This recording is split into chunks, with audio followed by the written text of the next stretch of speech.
Oi, gente! Tudo bem? Como é que vocês estão? Renatinha voltou na nossa terceira semana, na nossa aula 3 de gravada, para que a gente possa continuar as nossas indagações sobre a vida, sobre o universo, sobre tudo que a gente se pergunta, né? Sobre tudo que a gente sempre se perguntou como acontecia e não sabia como acontecia. Agora a gente tem a oportunidade de se sentir o cientista mirim para a gente conseguir responder essas perguntas. Então a nossa aula de hoje é origem do sistema solar. Está presente lá no seu material do COC. O que nós vamos aprender nessa aula, né? Se liga ali. Conhecer a teoria, tá, gente? Não é teoria, não. Conhecer a teoria de origem do universo e relacionar o processo de formação da Terra. Esse aí é um plus a mais que a gente vai ter para conversar sobre esse assunto. A teoria que é mais aceita pelo mundo acadêmico sobre a origem do universo é a teoria do Big Bang. A nomenclatura que o seu livro-texto utiliza como uma grande explosão, Titia Renata não gosta muito, tá? Eu prefiro que vocês utilizem como uma grande expansão. Aí, de repente, se a gente for conversar com a professora de português, ela vai dizer, Renata, você está falando a mesma coisa, porque uma explosão é uma expansão de ar, né, que leva a uma expansão de massa e tal. Bom, eu prefiro que vocês tratem como um evento cataclísmico que fez com que tudo surgisse. O que diz essa teoria? Diz que nós tínhamos um ponto que concentravam algumas substâncias químicas por algum evento adverso, que a ciência não chegou a um consenso sobre qual evento adverso é esse, essa massa que estava concentrada em um único ponto, chamado de singularidade, ela começou a se expandir de forma brusca. Por isso que vários autores dizem que foi uma explosão, que foi uma expansão de massa que aconteceu de forma brusca. A partir daí, a gente teve a expansão do nosso universo.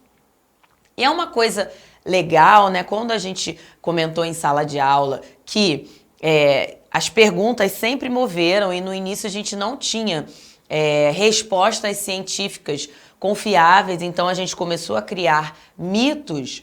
Nesse ponto dessa teoria, a gente já tinha ciência muito forte, meio que dissociada da mitologia.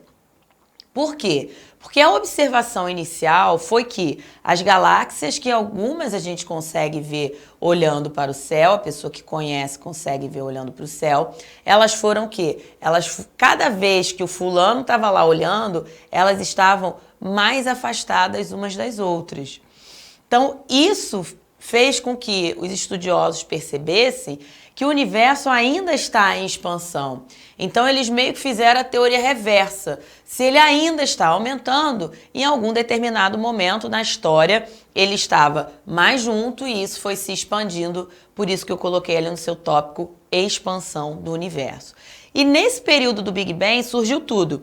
Surgiu o que a gente chama de espaço, o que a gente chama de tempo, o que a gente chama de energia e o que a gente chama de matéria. Então, galera do 9º ano, a gente pode dizer que tudo começou com o Big Bang. Tudo começou com essa grande expansão de massa que deu origem a tudo como a gente conhece hoje. Ok? Até aí foi? Vocês me entenderam? A partir daí, a gente também deve comentar como que foi a origem do sistema solar. Eu trouxe essa imagenzinha para vocês verem, ó. Aquela nuvem que vocês estão vendo lá em cima, ela é uma nuvem de gás e poeira chamada de nebulosa. Esse é o processo que acontece com a formação de uma estrela.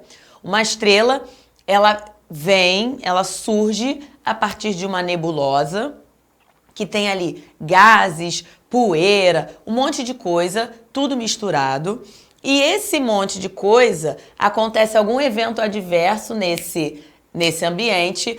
Essa nuvem de gás e poeira, ela começa a girar, concentrar no centro dela elementos como o hidrogênio.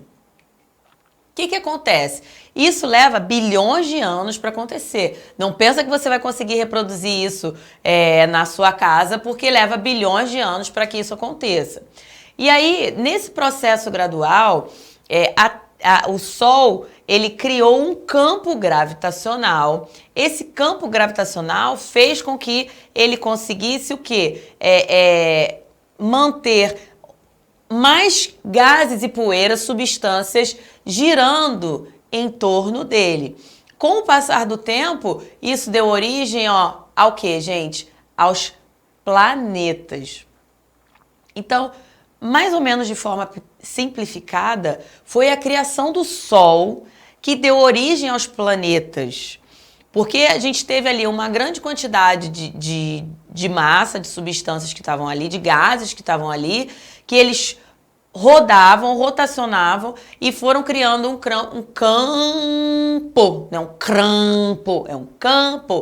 campo magnético que fez com que mais massa que estava ali na periferia rotacionasse. Milhões de anos depois, essa massa deu origem ao que a gente conhece, que são os planetas. Estamos chegando lá. Na formação da Terra, né, a gente tem algumas coisas para falar sobre o processo de formação da Terra.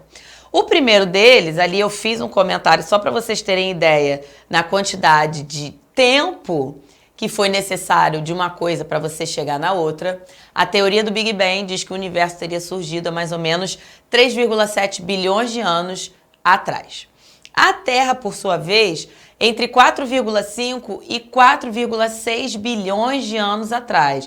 Então não foi assim, a nebulosa solar deu origem ao Sol e os planetas vieram. Pá! Não foi assim. Foi um processo lento e gradual de concentração de massa que formou o nosso planeta. Só que o nosso planeta, ele era muito quente.